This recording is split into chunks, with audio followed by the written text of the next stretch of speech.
My name's Hannah Eustace, and I'm going to be doing my project on Oumou Sangare. She's known as the songbird of Zulu. Oumou was born in 1968 in Bamako, Mali. She's known as one of the most famous singers of traditional Zulu music. Um, it's very old, traditional type of music.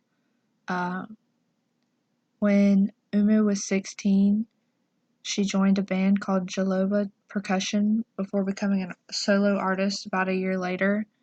Um, she's created around 12 plus albums since then.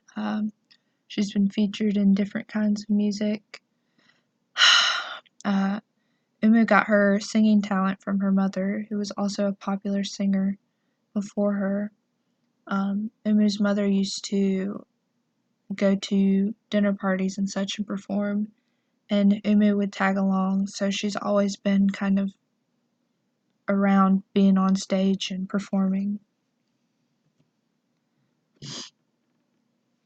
So these are some of Oumou's most popular albums. Zulu was her debut album. It had a big impact because it talked a lot about women's struggles and women's rights, um, specifically in Africa, but it could relate to the rest of the world as well. Kosira was created in 1993. It sounded a little bit different from the first album because she used some international inspiration like pop and rock. So the beats and things in that album are just a little bit different. Um, so Oumou was also featured in John Lennon's remake of Imagine by Herbie Hancock. Um, so she had a big part in that as well. So I'm going to go ahead and play some of her songs real quick.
So that's a little bit of the music from her debut album, Zulu. I'm now going to play her featured part in the remake of John Lennon's Imagine, just so you can hear her voice in a different kind of music.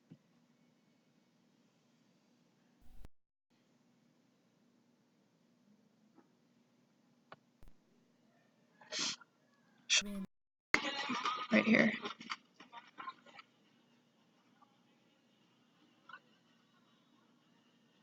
That's her.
So, Zulu is a popular West African genre, as I might have mentioned before. It's specific to the region and the people within that region. Um, Zulu is mostly performed by women, as the theme of most of the music is about women's rights, which is why Oumou is well renowned because she's an advocate for women's rights. Um, Zulu music can be traced as far back as the West African slave trade. Um, the language that you hear her speaking in the music is in traditional Zulu. Eastern Meninkakan language. I probably slaughtered that, but she speaks a certain language in all the songs, which is traditional to this type of music. The Wazulu region is inhabited by a combination of the Fula, Mandi, and Mandinka peoples. Mandinka, I read, are more native to the region. The others are kind of nomadic people that just kind of ended up in the area. Wazulu is popular because it uses call and response to create emphasis on things. So Oumou is popular because although she's a solo artist, she uses call and response to create an emphasis on different parts of her music. Okay, so Oumou's music, well, it's Wazulu music, but Oumou's uses traditional instruments such as soku, the djembe drum. There's a six-string harp, which is the first one, a carignan, which is a metal tube percussion, and a violin, which is a harp with four strings. These are the instruments that you hear in the music that sound so much different from what we're used to, especially with classical music, with violins and piano and trumpets. These just create a higher pitch to me. It just sounds like it has a higher pitch. Um, I perceive her music as relaxing, but it's upbeat at the same time. So it's not exciting or erratic or anything like that. It's not super slow either. It's not boring sounding. I think her singing is unique also because it's in a different language and it's not often that you hear people sing in a language that you can't understand. And I think her voice is really expressive. I think she has a really nice tone. It's really strong. And she can change her tone and tune so easily just throughout the song. It just sounds different. So, On top of all that I've mentioned, I just want to say that uh, Zulu music in general was used to bring attention to societal women's issues. In West Africa, I mean, women aren't really in control just like anywhere. So it's important for people to have someone to look up to and for people to have someone to speak uh, of their oppressions. So I think that people like Oumou are really important. I think that it's really neat also how different all of the music sounds.